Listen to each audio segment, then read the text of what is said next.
नमस्कार, मी पूर्वी भावे. 0 आवर मध्ये आपलं स्वागत. आज शिवजयंती. कित्येक दुष्ट संहारीला, कित्येकांसी धाक सुटला, कित्येकांसी आश्रय जो जाहला, शिवकल्याण राजा. छत्रपती शिवाजी महाराजांना एबीपी माझाचा मानाचा मुजरा. खरं तर आपल्या राज्यातले सगळेच पक्ष छत्रपती शिवाजी महाराजांचं नाव घेतात. निवडणूक आल्या की आपल्या रयतेचं राज्य साकारण्याची आश्वासनं पण देतात. पण प्रत्यक्षामध्ये काय होतं हे मी तुम्हाला वेगळं सांगायची गरज नाहीये. पण एक गोष्ट मात्र आपल्याला मान्य करावी लागेल. ती म्हणजे आपल्या नेत्यांनी महाराजांचे इतर गुण जरी फारसे आत्मसात केले नसले तरी त्यांच्या रणनीतीचा गनिमी कावा आपल्या राजकारणामध्ये आणलाय, मुरवलाय. आता तुम्ही म्हणाल की मी असं का म्हणतेय, तर आपले नेते या गनिमी काव्याचा वापर करून विरोधी पक्षांचे सत्तारूपी गडकिल्ले सर करतायत.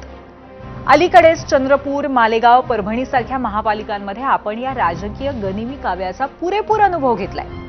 आता भिवंडीतही तेच घडतंय. शिवाय पुढच्या महिन्यात होऊ घातलेल्या राज्यसभा निवडणुकीच्या निमित्तानं हेच राजकीय वारं वाहू लागलेलं आहे. नक्की काय काय घडलं ते बघूयात आजच्या 0 आवर मध्ये. राज्याच्या राजकारणातील शहाच्या या बातम्या आज आपण बघणार आहोतच, पण सगळ्यात आधी जाऊयात पोल सेंटरला आणि आजचा प्रश्न काय ते आपण पाहूयात. आजचा 0 आवरचा प्रश्न आहे, महाविकास आघाडीला मिळणारी राज्यसभेची एकमेव जागा कोणत्या पक्षाकडे जावी असं वाटतं? राष्ट्रवादी शरद पवार, शिवसेना उद्धव बाळासाहेब ठाकरे आणि काँग्रेस असे 3 पर्याय आहेत. आपण आपलं मत जरूर नोंदवा.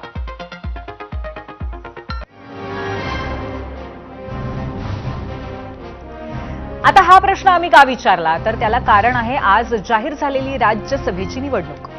6 वर्षांची टर्म असणाऱ्या राज्यसभेसाठी केंद्रीय निवडणूक आयोगाने देशभरातल्या 37 जागांसाठी निवडणूक आज जाहीर केली आणि यात महाराष्ट्रातल्या 7 जागा आहेत.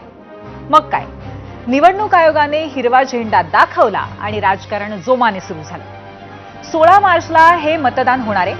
आता राज्यसभेवरती नक्की कोण जाणार, तर 7 लोक हे जे असतील ते विधानसभेचे आमदार निवडून देणार आहेत. त्यामुळे विधानसभेतील प्रत्येक पक्षाची ताकद काय आहे, किती आमदार आहेत, हे महत्वाचं असेल.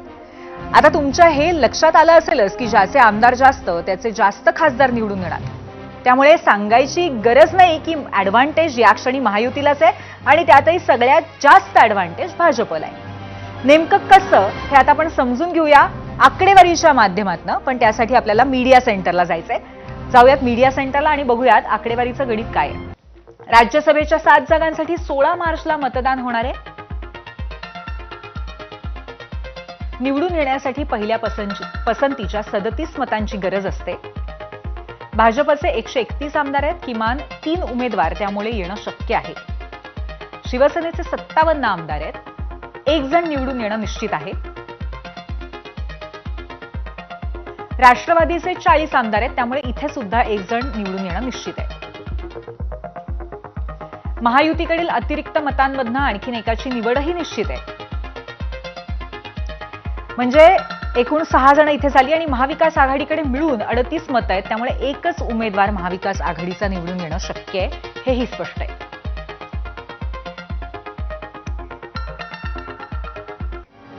आता या 7 जागा नक्की कोणामुळे महाराष्ट्राला मिळत आहेत तेही आपण बघूया. महाराष्ट्राच्या कोट्यातील कुठले राजकारणी राज्यसभेतनं निवृत्त होत आहेत त्याच्यावरती एक नजर टाकूया. परत जाऊयात आपल्या मीडिया सेंटरला. तर निवृत्त होणारे खासदार आहेत शरद पवार, शरद पवार पक्षाचे ज्येष्ठ नेते. त्यानंतर राष्ट्रवादी शरद पवार पक्षाच्या फौजिया खान, आरपीआयचे रामदास आठवले, भाजपचे डॉक्टर भागवत कराड,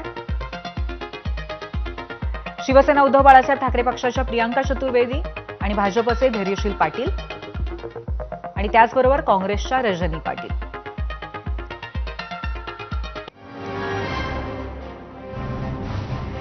बरं, आता राजकीय पक्ष काही निवडणूक आयोगाच्या घोषणेसाठी थांबलेले नसतात. त्यांची निवडणुकीची तयारी ही घोषणेआधीच सुरू झालेली असते आणि याची झलक आपल्याला काही दिवस आधीच उद्धव सेनेचे खासदार संजय राऊत यांनी दिली होती. काय म्हणाले होते संजय राऊत ते ऐकूयात. ज्येष्ठ नेते आहेत, 60 वर्षापेक्षा जास्त काळ त्यांना संसदीय कार्याचा अनुभव आहे. त्याच्यामुळे जर शरद पवार साहेबांनी ही भूमिका व्यक्त केली आहे आणि ही भूमिका त्यांनी काँग्रेसलाही सांगितलेली आहे. आता संजय राऊत यांनी मोठेपणा दाखवत शरद पवारांना राज्यसभेत पाठवण्याची तयारी दाखवली. पण इथे बरेच पण आहेत, बरेच किंतु परंतुही आहेत. तेच मी तुम्हाला आज सांगणार आहे. पण त्याआधी संजय राऊतांच्या या ऑफरवरती राष्ट्रवादी शरदचंद्र पवार पक्षाची प्रतिक्रिया नक्की काय होती? घेणार का शरद पवार ही ऑफर? परत जाणार का सिनियर पवार राज्यसभेवर? हे ऐकूयात सुप्रिया सुळेंकडनं. आमदारकीची काम संपतीये, पुन्हा एकदा पवार साहेब राज्यसभेवर जातील का? आता ते पुढच्या 8-10 दिवसात तो सगळा निर्णय अशी माहिती मिळते की पुन्हा एकदा महाविकास आघाडी म्हणूनच आम्ही सगळे एकत्र आहोत आणि त्याच्यामुळे महाविकास आघाडीमध्ये आता सगळे मिळून पुढच्या आठवड्यात 8-10 दिवसात निर्णय घेतले. त्यामुळे संजय राऊतांची ऑफर ही शरद पवारांना अगदीच अमान्य नाहीये एवढं तरी सुप्रिया सुळेंच्या वक्तव्यावरनं दिसतंय. पण हे महाविकास आघाडीतील इतर घटकांना मान्य आहे का? मुळात हे संजय राऊतांच्या उद्धव ठाकरेंना तरी मान्य आहे का? हाही सवाल आहेच. महाराष्ट्राच्या पारड्यामध्ये ज्या 7 जागा आहेत त्यापैकी जसं मी तुम्हाला ग्राफिक्समध्ये मगाशी सांगितलं तसं महाविकास आघाडीला फक्त एकच जागा मिळणार आहे. त्यामुळे ही जागा नक्की कोणाची हे अजूनच अटीतटीचं होऊन गेलंय. आता मी हे का म्हणतेय हे समजण्यासाठी ऐकूयात आदित्य ठाकरे काय म्हणाले. अजूनही आपल्याला माहिती आहे आत्ता तरी आपण पाहताय सगळे जे काही आहे जे आकड्यांप्रमाणे असेल तर शिवसेनेची सीट आहे आणि निश्चितप्रमाणे त्या दिशेने महाविकास आघाडीमध्ये चर्चा होईल. अजून ह्या सगळ्या काही ज्या चर्चा आहेत ह्या बाहेर अफवा आहेत, कुठेही अधिकृत चर्चा झालेली नाहीये. विधान परिषदेत असो किंवा राज्यसभेत असो संख्याबळावर जर आपण पाहिलं आणि रोटेशनमध्ये पाहिलं तर हा शिवसेनेची वेळ आहे, शिवसेनेची जागा आहे. आणि आदित्य ठाकरेंच्या पाठोपाठ या राज्यसभेच्या एका सीटवर काँग्रेसही सहज क्लेम सोडत नसल्याचं लक्षात आलं त्यांच्या प्रदेश अध्यक्षांच्या वक्तव्यातनं. पाहूयात. पुढे जात असताना नेमकं काय करायचं, कसं करायचं यासाठी तिन्ही पक्षांमध्ये एक चर्चेची आवश्यकता आहे. त्यामुळे ती चर्चा लवकरच होईल आणि त्यानंतर त्याची रूपरेषा ठरवल्या जाईल. काही जे निर्णय आहेत ते महाराष्ट्र पातळीवर घेऊ, मात्र इंडिया अलायन्सच्या अनुषंगानं काही चर्चा करण्याची आवश्यकता असेल. त्यामुळे आता मात्र पवारांचं नाव पुढे करणारे राऊत काहीसे बॅकफूटवर गेलेत. महाविकास आघाडीतल्या तिन्ही पक्षांची चर्चा होईल असा सूर लावल्यानंतर राऊतांनीही त्याच सुरात आज बाईट दिलाय. बघूयात. विधान परिषदेच्या निवडणुका सुद्धा याच्यामध्ये आहेत. त्याच्यामुळे विधान परिषदा कोणी घ्यायच्या, मग राज्यसभेच्या एका जागेवर कोणी जायचं, त्या बदल्यात इतर पक्ष काय घेऊ शकतात याच्यावर चर्चा होईल.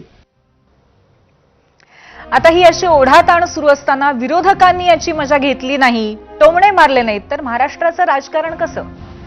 भाजपने महाविकास आघाडीत होणाऱ्या या सगळ्याची चांगलीच मज्जा घेत एक भन्नाट ट्विट केलं आणि हे ट्विट करणारे होते भाजपचे मुख्य प्रवक्ते केशव उपाध्ये. त्यांना आठवण झाली ती गोविंदा आणि चंकी पांडेच्या आखे या सिनेमाची. त्यात कादर खान आणि सदाशिव अमरापूरकर हे जिवलग मित्र असतात. त्यांचं एकाच महिलेवरती म्हणजे बिंदूवरती प्रेम असतं आणि त्यातच कादर खान कुर्बानी देगा कौन असा प्रश्न अमरापूरकरांना विचारतात. हाच धागा पकडून उपाध्यायांनी हे AI जनरेटेड कार्टून ट्विट केलंय. महाविकास आघाडीलाही सध्या कुर्बानी देगा कौन असा प्रश्न पडल्याचं उपाध्यायांना वाटतंय.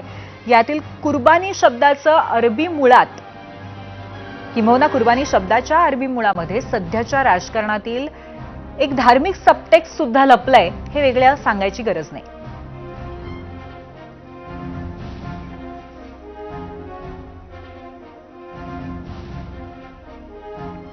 आता शिवसेना तरी मागे कशी राहील? त्यामुळे खासदार नरेश म्हस्केंनी सुद्धा राज्यसभेवरती दावा करणाऱ्या ठाकरे सेनेच्या नेत्यांची खिल्ली उडवली. ऐकूयात. नाही, तुमच्या विधीमध्ये तर पोरा टाकून काय उपयोग आहे का? उगाच मोठे मोठे रुबाब करतात, एवढ्या जागा लढू तेवढ्या जागा, एकही जागा तुमची निवडून येऊ शकत नाही. ही तुमची अवस्था आहे. काँग्रेसने मदत केली नाही तर एकही जागा तुमची निवडून येणार नाही. कशाला मोठ्या मोठ्या गमजा मारतात? आता राज्यसभेच्या या चढाओढीमध्ये महाविकास आघाडीतनं कोणाची सरशी होईल हे कळेलच. पण एकीकडे देशाच्या संसदेमध्ये जाण्याचा प्रयत्न सुरू असतानाच दुसरीकडे राज्यात मात्र महापालिकांमधील सत्ता सुद्धा आजच्या क्षणी तेवढीच महत्वाची आहे. त्यामुळे राजकीय पक्षांचा एक डोळा राज्यसभेवर तर दुसरा भिवंडी महापालिकेवरती होता आणि ह्याच सरशी होताना दिसतेय काँग्रेसची. आता भिवंडी ही अशी महापालिका आहे की जिथे निवडणूक झाली पण अजून महापौर बसला नव्हता. इथे सर्वात जास्त नगरसेवक काँग्रेसचे, पण बहुमत नाही.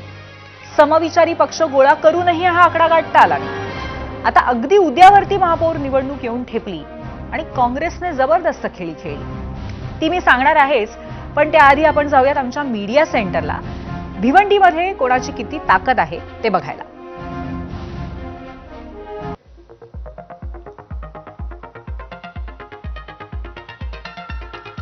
तर भिवंडीमध्ये कसं सत्ता समीकरण जुळवण्याचे प्रयत्न चाललेले आहेत आणि त्याच्यामध्ये मुळात कोणाकडे किती ताकद आहे याच्यावरती आपण नजर टाकतोय. एकूण 90 जागा आहेत. बहुमताचा आकडा 46 आहे. काँग्रेसकडे 30, भाजपकडे 22, राष्ट्रवादीकडे 12, शिवसेनाही 12, समाजवादी पार्टी 6, कोकण विकास आघाडीकडे 4 आणि अपक्ष 1 अशी स्थिती इथे आहे. त्यामुळे काँग्रेसचं पारडं आकड्यांच्या दृष्टीने नक्कीच जड आहे.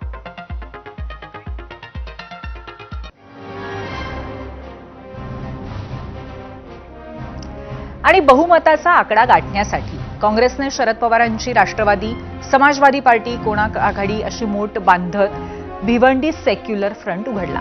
तरीही त्यांना 4 जागा कमी पडत आहेत. भाजपमध्ये अगदी निवडणुकीपूर्वी आलेल्या नारायण चौधरींचा विचार होत होता महापौर पदासाठी. काँग्रेसने हे नारायण चौधरी भाजपकडनं पळवले आणि तिथे पूर्णपणे खेळी फिरवली. काँग्रेस हे कसं करू शकली? त्याला कारण आहे चौधरींची नाराजी. आधी भाजपने महापौर पदासाठी नारायण चौधरींचं नाव चालवलं, पण नंतर अचानक त्यांच्या जागी स्नेहा पाटील या नावाची घोषणा केली आणि नारायण चौधरी भाजपच्या प्लॅनला सुरुंग लावत 9 नगरसेवकांसह सेक्युलर फ्रंट घेऊन म्हणजे सेक्युलर फ्रंटच्या बाजूने उभे राहिले. त्यांनी सेक्युलर फ्रंट गाठला. काँग्रेसनं चौधरींना पाठिंबा देण्याचा थेट व्हिप काढलाय. अर्थात चौधरी हे पूर्वाश्रमीचे काँग्रेसीच आहेत हे सांगायला सुद्धा प्रदेशाध्यक्ष हर्षवर्धन सपकाळ विसरलेले नाहीयेत. मी ज्या गनिमी काव्याबद्दल सुरुवातीला बोलत होते तो गनिमी कावा आपल्याला इथे बघायला मिळतोय.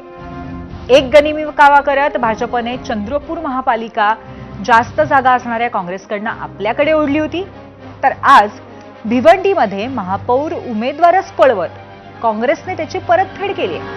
अर्थात हा आनंद प्रदेशाध्यक्ष हर्षवर्धन सपकाळही लपवू शकले नाहीत. भाजप लोकांचे पक्ष फोडत होती, आता भाजपत उभी फूट पडली. काँग्रेसने भाजपला फोडलं. भाजप फुटली हाच महत्वाचा आहे. कोणी फोडली हा काही फोटाफोटीचा श्रेय घेण्याचा भाग नाही. त्यामुळे भाजप फुटली. मी करणार त्यांचा जो अहंकार पक्ष होता तर त्यांच्यात जर फुटले, आता भाजपचे गट फुटायला लागले आणि ते जर बाहेर त्याच्यातून पडायला लागले तर ही याच्यातली बातमी आहे. एकंदरीतच भिवंडीमध्ये भाजप आणि शिवसेनेला सत्तेबाहेर ठेवण्यासाठी वाटेल तो त्याग करायची तयारी काँग्रेस आणि राष्ट्रवादीने ठेवलेली दिसतेय. कारण आपल्या उमेदवाराऐवजी भाजप बंडखोराला पाठिंब्याचा व्हिप काँग्रेस काढतो, तर अवघे 6 नगरसेवक असलेल्या समाजवादी पक्षाला उपमहापौरपद देण्याची तयारी राष्ट्रवादी दाखवतो. खासदार बाळ्यामामा म्हात्रे काय म्हणालेत हेही तुम्ही ऐका. महापौर हा काँग्रेसचा असेल, उपमहापौर राष्ट्रवादीचा असेल, परंतु जर समाजवादी सहभागी होत असेल तर आम्ही 4 पावलं मागे येऊन उपमहापौर समाजवादीला द्यायला तयार आहोत. आता सपकाळ आणि म्हात्रेंनी पत्रकार परिषद घेऊन भाजप फुटत असल्याचा दावा केलाय खरा. नारायण चौधरी पडले काँग्रेस कार्यालयातनं बाहेर, मात्र भाजप सोडल्याचं काही ते सांगायला तयार नाहीयेत. आज एबीपी माझाच्या प्रतिनिधीनं त्यांना याबद्दल विचारणा करण्याचा प्रयत्न केला, वारंवार प्रयत्न केला. मात्र उद्या काय ते समजेल या पलीकडे चौधरी काहीच बोलले नाहीत.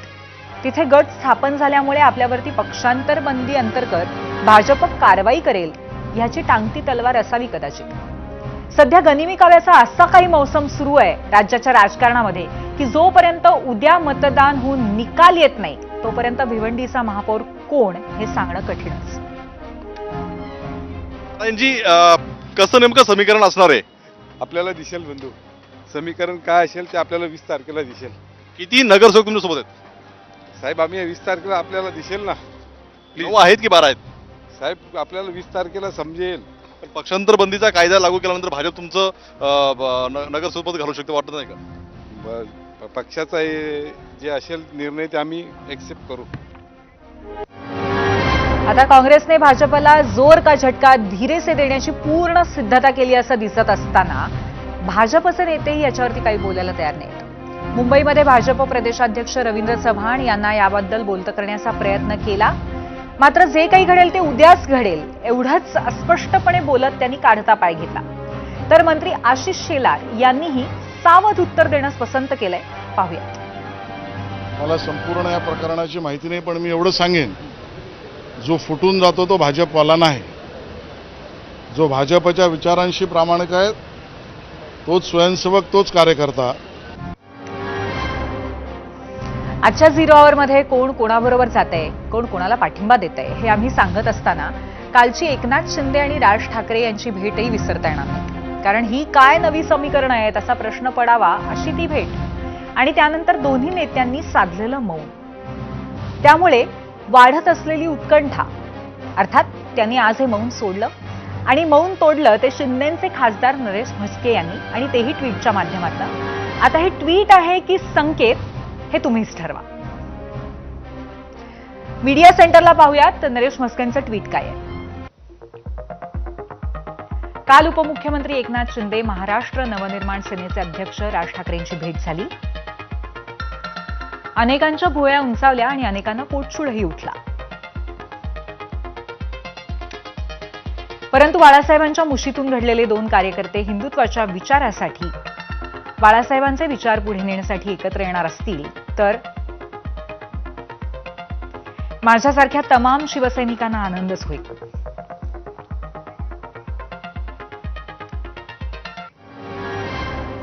बरं, राज हे उद्धव ठाकरेंच्या कट्टर दुश्मनाला घरी जाऊन भेटले, त्यामुळे दोन्ही भावांमध्ये ऑल वेल आहे ना हा प्रश्न जर तुम्हाला पडला असेल तर म्हस्केंच्या ट्विटच्या अगदी 1 तासानंतर शिवाजी पार्कामध्ये सुशोभीकरण उद्घाटनाच्या निमित्ताने राज ठाकरे पोहोचले आणि इथे मात्र त्यांच्याबरोबर होते आदित्य ठाकरे.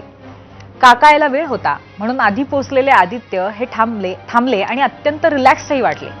त्यामुळे आता काय शिस्त आहे हे कळायला वेळ लागेल एवढं नक्की.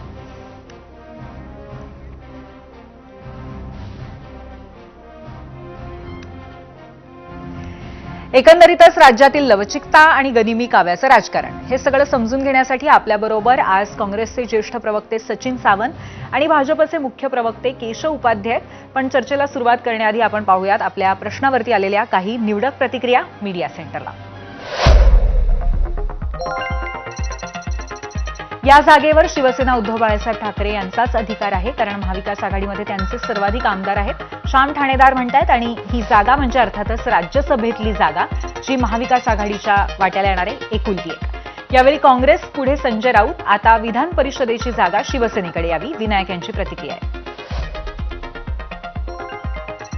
युट्यूबवरनं पुढची प्रतिक्रिया प्रसाद माने यांची आहे. काँग्रेस पक्षाचा देशाच्या प्रगतीमध्ये मोठा वाटा, त्यामुळे ही राज्यसभेची जागा काँग्रेसला मिळाली पाहिजे. युट्यूबवरनं जयश्री पवार म्हणतायत, पवार साहेबांची इच्छा असेल तर त्यांना, नाहीतर संजय राऊत यांना संधी द्यावी. फेसबुकची पुढची प्रतिक्रिया किरण जोगदंड यांची आहे. राष्ट्रवादी काँग्रेसचे सर्वेसर्वा शरद पवार यांना द्यावी. फेसबुकवरनं सुरेश यांची प्रतिक्रिया, शिवसेना उद्धव बाळासाहेब ठाकरेंचे संजय राऊत यांना मिळायला हवी. पुढची प्रतिक्रिया, या टर्मला काँग्रेसला संधी मिळायला हवी, विनोद चौधरी म्हणतात फेसबुकवरनं. इंस्टाग्रामवरनं प्रथमेश प्रधान म्हणतायत, शिवसेना उद्धव बाळासाहेब ठाकरे पक्षाला ही जागा सुटावी.